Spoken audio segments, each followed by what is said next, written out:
السلام عليكم ورحمة الله تعالى وبركاته. وعليكم السلام ورحمة الله تعالى وبركاته.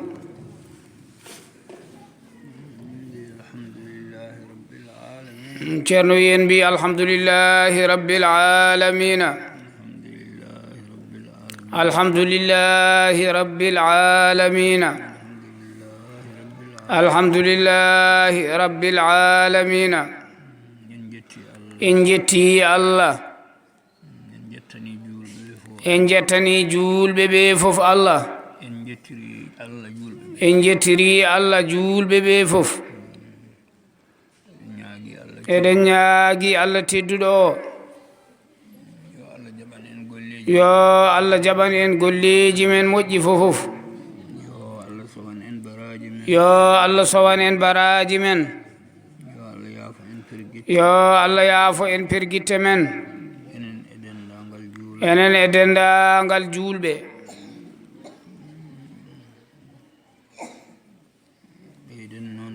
o wi ɓeyden noon tinnare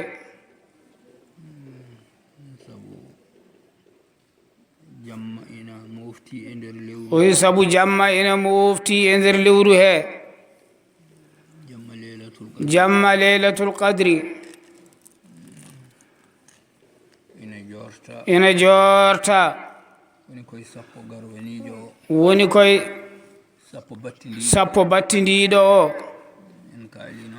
en kaalino hanki no nelaɗo Allah yiilorino jamma o ha wiya sappo battidiɗo o o wi ɗum noon kala ko golleteno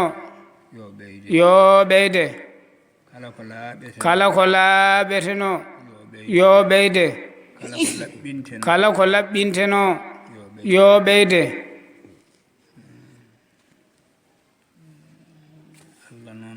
o wi Allah noon andi jamma o to woni kono kam jammaji nayi ina ngara koye majji kam wonata jamma janngo o ñande goonde goo sappo battidiɗo o walla ñande tati wono nogas e tati walla ñande joyi hono ñande nogas e joyi walla jeeɗiɗi ñande nogas e jeeɗiɗi tawde noon jamma o ko majjinaɗo e nder jammaji he kono wiyama kam koye ɗiɗo jammaji o jeeya noon ɓeydoɗen tinnade hay ko wona kanji ko eɗen poti tinnade hen kono ɓeyden noon tinnare tawa kadi kono moƴƴi yo Allah jaɓan en yo Allah jaɓan en korkaji men nde wonde koorɗo omo jogii bel wettoji tati hen bel wetto ko nde naange muti omo taƴa on saha omo welti bel wetto ɗimmo o ñande juulde o hoori capantati makko walla nogas e jeenayi makko lewru yiyama o fini o finirta ko weltare tataɓire nde komo naata aljanna ñande o jogori naatde aljanna ɗonne kadi ko weltare korɗo ne jogii ɗi bel wettoji tati kanji foni ko keɓowoɗi Allah subhanahu wa ta'ala aljannaji makko jeetati ɗi moni heen fof ne waɗi damal damal gootal ina woodi wiyete ko rayyan ngal natirta e mum so wona horannoɓe lewru ndu lewru koorka ɓen tan ndewata e ngal damal noon ko ɓurgal towde e aljannaji yo Allah nannoy en toon sabu barke Allah e nelaɗo mum tawdene en mbiyama e konngol nelaɗo Allah walla konngol Allah subhanahu wa ta'ala kala golle maccuɗo Allah so Allah ne yoɓa ɗum rewnata ɗum koye juuɗe malikaji so wona koorka Allah wi kañum yoɓata ɗum ɗum noon tinnoɗen no moƴƴi eɗen janana kam so Allah yoɓi timmat so Allah yoɓi timmat noon yo Allah rokku en gollude golle laaɓɗe laɓɓinaɗe ɗe Allah ene yoɓoya en ha nannoya e ngal ɗo damal naatoyen aljanna ko en weltiɓe sabu barke Allah e nelaɗo mum sallallahu alayhi wa sallam tinnoɗen no moƴƴi nelaɗo Allah wi sallallahu alayhi wa sallam kala cunninɗo sunna moƴƴo omo jogii baraji muɗum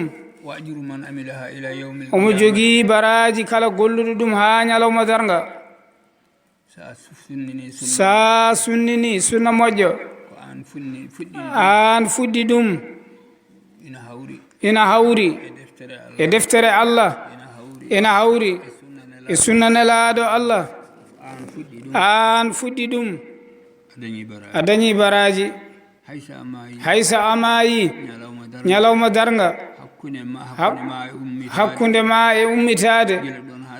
gila ɗon ha darga daro kala golluɗo golle ɗe aɗa heɓa hen baraji fodde ko golluno ko ina tawoyma ndeke kadi sa sunnini sunna mo moƴƴani onne kadi a dañi bakkat kala ñemtinoydama onne kadi a dañi bakkat mum hayso ko aleliɗo to qabrima bakkaɗo one tawoyma wiye oɗo bakkat ko sunna bonɗo mo cunninnoɗa to aduna to woodi golluɗo ɗum windana bakkat ɗum ko gueɗal ma watte bakkatuji ma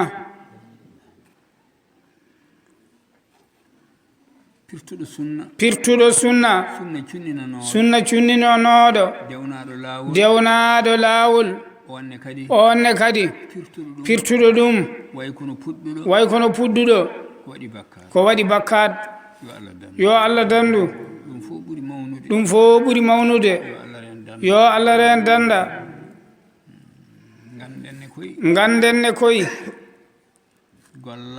gollal fof ngal rewani e nelaɗo Allah ngal rewani e sunna nelaɗo Allah ngal yettoyta ko Allah Allah subhanahu wa ta'ala omo haalda e nelaɗo Allah sallallahu alayhi wa sallam o wi qul wiyanamɓe ya an nelaɗo Allah sallallahu alayhi wa sallam wi yimɓe ɓe so tawi laatima oɗon jiɗi Allah tawi ko goonga e mon oɗon jiɗi Allah ndewe kam min nelaɗo Allah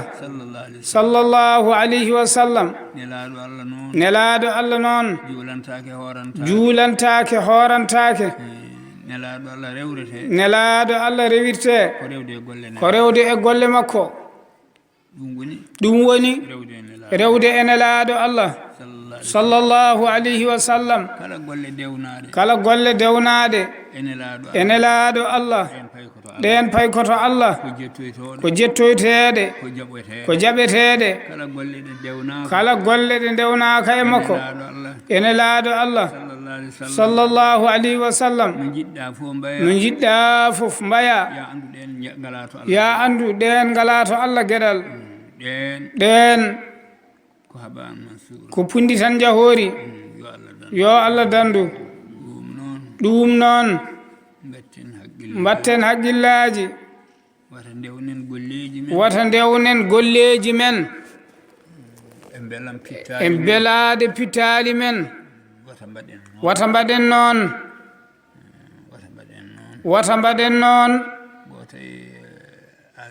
goto e ahlullahi en e fuutankoɓe o wi fuutankoɓe noon ko dawa e tawa ɗe alkule ɗiɗi haɗi ko maɓɓe yaade gila dawa dawi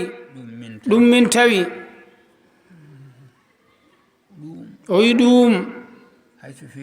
hay so feeñi gamen ga wonto adi ko makkatal mukarrama minen de ko ni min tawi baabiraɓe amen no mbaɗa ɗum wonno ko makkanaɓe calorino nelaɗo Allah sallallahu alayhi wa sallam ɗi konnguɗi ɗiɗi peesodiri kamɓe ɓe mbi min de ni min tawiri jinnaɓe amen no min tawiri ɓe ni tan min gollirta enen ne mbiɗen konngol ceerno hamme baaba wingol dawa e tawa gila dawa dawi ɗum tan min tawi sone dawe ya tawne hawri e dawol nelaɗo Allah so ina tawe ya tawne tawti golle nelaɗo Allah sallallahu alayhi wa sallam ɗum tan woni golle nelaɗo Allah sallallahu alayhi wa sallam o arino e minbar iskale garwanije ɗe o wi amin o ngabbi e ɗimmal ngal o wi amin o ngabbe tata ɓiwal ngal o wi amin ɓe mbimo ya an nelaɗo Allah sallallahu alayhi wa sallam ana ngabbi tan a wi amin o wi aha kay ɓe mbi ɗimmal ngal ne a wi amin tataɓal kadi a wi amin o wi aha nde ngabbanmi nde seydina jibrilu o wi kawruɗo e lewru korka ha lewru maayi bakkatuji makko momtaka on yo Allah halku ɗum yo nannoy ɗum jeygol min mbimi amin o iskalle ɗimme ɗe o wi kawruɗo e jinnaɓe mum yummum e bamum walla goto e maɓɓe ɗigganani ɓe ha maayi yo nato e jeygol mbimi amini o wi tata ɓiwal ngal nanɗo nelaɗo Allah sallallahu alayhi wa sallam ne jangte juulane nelaɗo Allah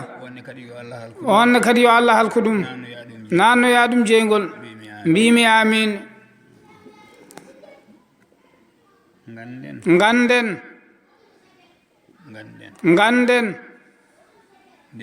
ndewen ndewnen golle men e golle nelaɗo Allah sallallahu alayhi wa sallam sunna ko laawol firata ko laawol nelaɗo Allah aadaji noon e bidaji ɗi moƴƴani ɗin goni peŋɗe goni jullaje peŋi e laawol he sa rewi e majji tan a yettoytako yo Allah dandu kono noon nde wonde dawa e tawa gila dawa dawi ɗum min tawi minen de ko ni min tawiri baabiraɓe amen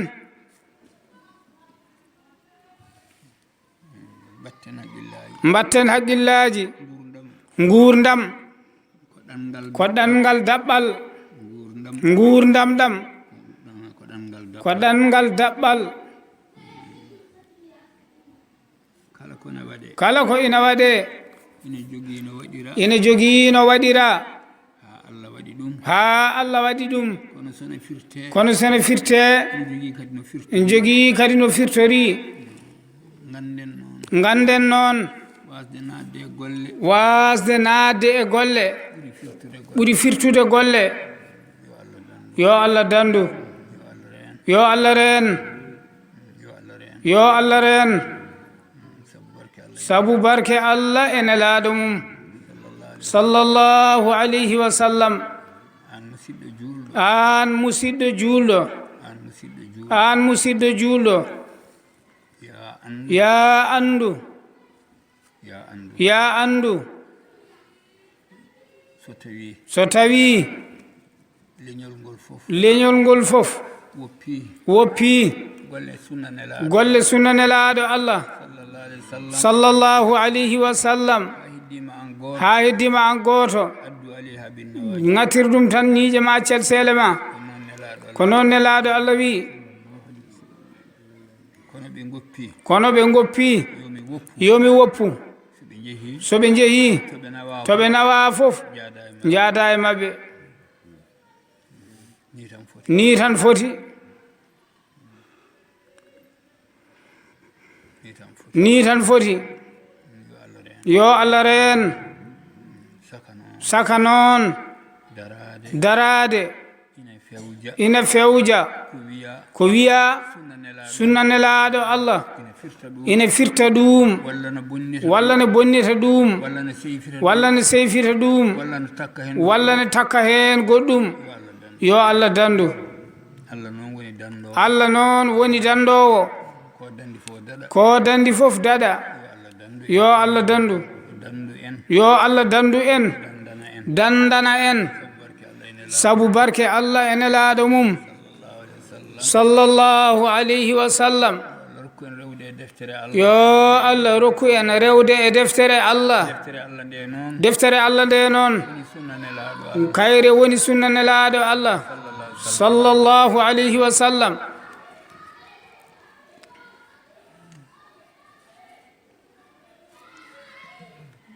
gonɗo e deftere he noon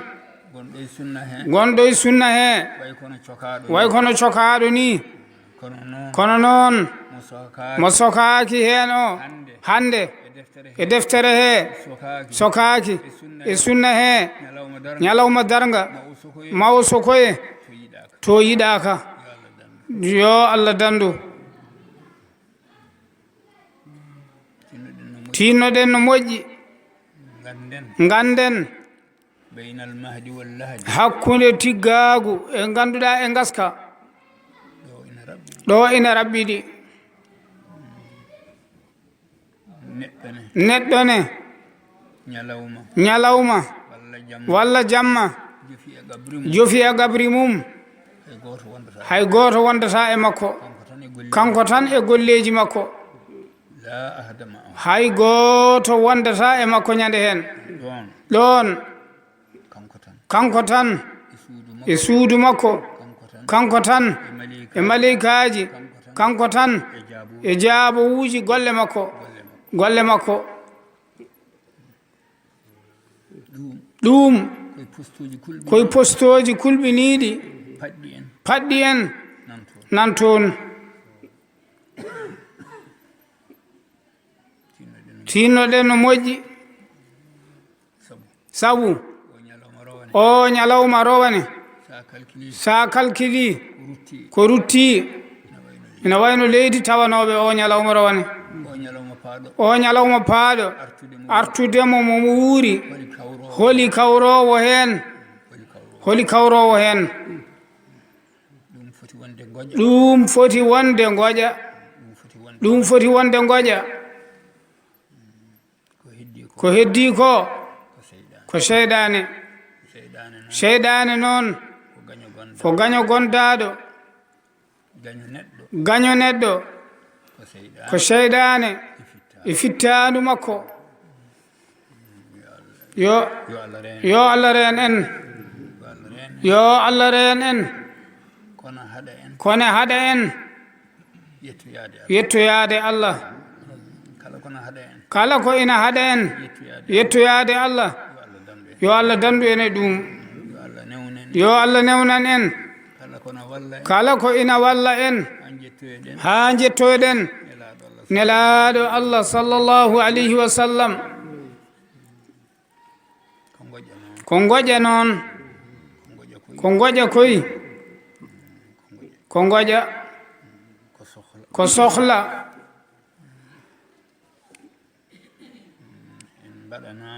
en mbaɗanama noon no eɗen daɗira tawde en mbaɗama julɓe en mbaɗama e leñol nelaɗo Allah sallallahu alayhi wa sallam en mbaɗama tijaniyankoɓe no daɗirteno fof en mbaɗanama kankone noon hen o lombi ko ñaaguiɗo omo fewja omo ndaara kedde fedde nde Allah wino jayli ɗi jeeɗiɗi hen jeygol gotol sa weddima hayre doyade ina yaha e nder woyndu he ina yaha duuɓi capanɗe jeeɗiɗi ujunere tawa yettoyaki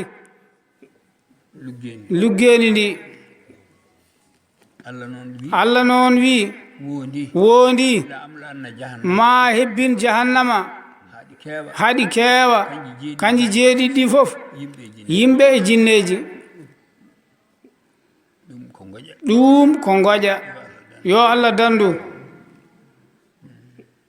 yo Allah dandu yo Allah reen o aduna jaggenmo tan ko aduna ko neɗɗo yaltoyta ko no weddirte ni yo aduna o weddore noon ndewnen golle men e golle nelaɗo Allah sallallahu alayhi wa sallam woto dañal men firtu ɗum woto ɓesgu men firtu ɗum woto musidal men firtu ɗum hay hunde woto firtu ɗum ko firti ɗum fof wonti seyɗane yo Allah dandu yo Allah dandu en mbiyani rew e kaari walla kaari mbiɗen ko rew e nelaɗo Allah ɗum tan mbiɗen ɗum noon nelaɗo Allah nan ɗon sallallahu alayhi wa sallam nde o yahata nde o wi en mi ɗaldi on ɗiɗi baajotoɗi kala moɗi mbaajaki ala ko waajoto ɗum kaalowo mo deƴƴata mi ɗaldi on deƴƴuɗo mo haalata ɓeeɗiɗo mbiɗa ɗaldi on so ɓe mbaajaki on ala ko waajoto on ɓe mbi holi kaalowo mo deƴƴata o wi alqur'ana ɓe mbimo holi deƴƴuɗo mo haalata o wi maayde ɗe ɗiɗi so mbaajakima ala ko waajotoma sa watti haqqille kay a jaggi yumma a waɗe leydi a artiri a jaggi bamma a waɗe leydi a artiri a jaggi musidɗo ma mo jaadannoɗa mo pewjidannoɗa ɓurɗamo jogade haajuji e hammeji woppa sukaaɓe mum woppa rewɓe mum jagga ɗum ngasa mbaɗa ɗum e nder leydi ubba ɗum garta mbewa yo Allah dandu yo Allah reen tinnoɗen no moƴƴi koko gollaga nawtete toon golle ɗe noon kanje tan jogoyto en tawde Allah wi wondi ma hebbin jeyɗiɗi jeeɗiɗi yimɓe jinneji yo Allah dandu yo Allah reen yo Allah wattu en e yimɓe aljanna yo Allah wattu en e tefoore nelaɗo Allah sallallahu alayhi wa sallam yalla waɗen e tefoore cheikhna Ahmadou Tidiane yo Allah waɗen e defaare nelaɗo Allah nde defani cheikhna Ahmadou Tidiane e almuɓe mum yo Allah waɗen en noon njurumdeeru Allah ene yaaji ɗum ne yaaji jeyaaɗo Allah gooto moni fof noon e dokke mum jeyaaɗo Allah gooto o yehii e dokke haa omo haalda e joomi ko hay sono jogii jokkorɗe kan omo haalda e joomi ko Allah subhanahu wa ta'ala wiimo sinno yimɓe ɓe noon no ɓe mawninirmani sinno mi haalaninoɓe ko woni e ma ko hay gooto e maɓɓe rewata e ma o wi Allah ko goonga kono minne kay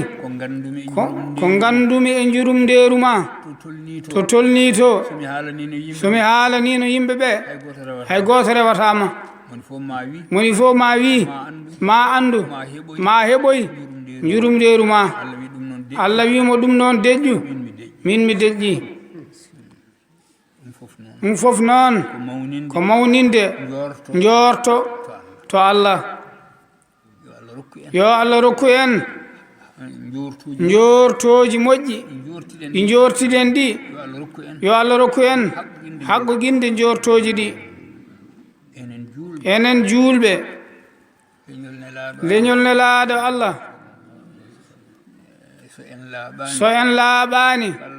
walla en laɓɓinani en tampini koye men ko en julɓe eɗen coki e nder kaso l'islam yataw ko laaɓata ko ina ɗon dañen hoolare heddiɓe wonɓe e belaɗe pittali mumen ɓe ɓen jahato Allah nawi ɗumen fof enen noon eɗen e kasoga aduna ga yataw kam sen jeehi toon tawa eɗen cokto e on kaso payen aljanna koddoyen ene laaɗo Allah tawa kadi koto ɓuri towde e illiyina ɗum ko laɓɓingol men wona golle men ayi aljanna ko martabaji waɗi aljannaji ko martabaji koɗi jeetati martaba aljanna keɗɗo les o on fodde yaɓere kurus so ittama e makko tellinama e aduna he annora naage nge fofo momtoto ha laaɓa fodde yaɓere umminde to aljanna keɗɗo les o aljanna ɗimmo goɗɗo o dewɗo heen o fodde yaɓere kurus fodde yaɓere kurus so ittama e muɗum tellinama e aljanna garwanijo o ko jalbuno hen fof on ne nattat sabu yaɓere nde aljanna tataɓijo o so yaɓere ittama fodde yaɓere ittama e mum tellinama e aljanna ɗimmo o fofo ñifat ni yaari ha aljannaji ɗi timmi ni martabaji ɗi mbaadi galle goɗɗo noon ina woodi to aljannaji kono on ko galle giɗgol on ko galle giɗgol ɗi aljannaji kanji jeetati moni fof ina hoɗa hen fodde martaba mum Allah noon giɗgol mum ene laaɗo Allah tagi galle wi ɗum illiyina o honnoy toon o wi ko galle nelaaɗo Allah sallallahu alayhi wa sallam annabaɓe e nelaaɓe koddoy e nelaaɗo Allah galle nelaaɗo Allah e waliyaɓe huunde e waliyaɓe cheikhana ahmad tidiane radiallahu taala anhu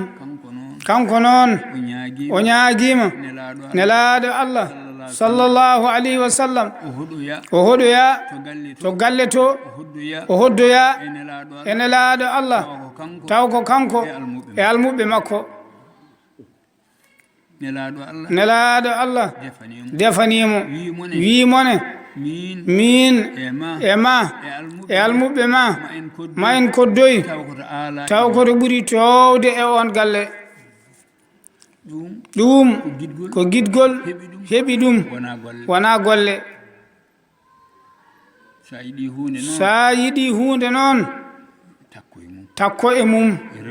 rew e mum wata rew fittandu ma allahumma salli ala rasulillahi sallallahu alayhi wa sallam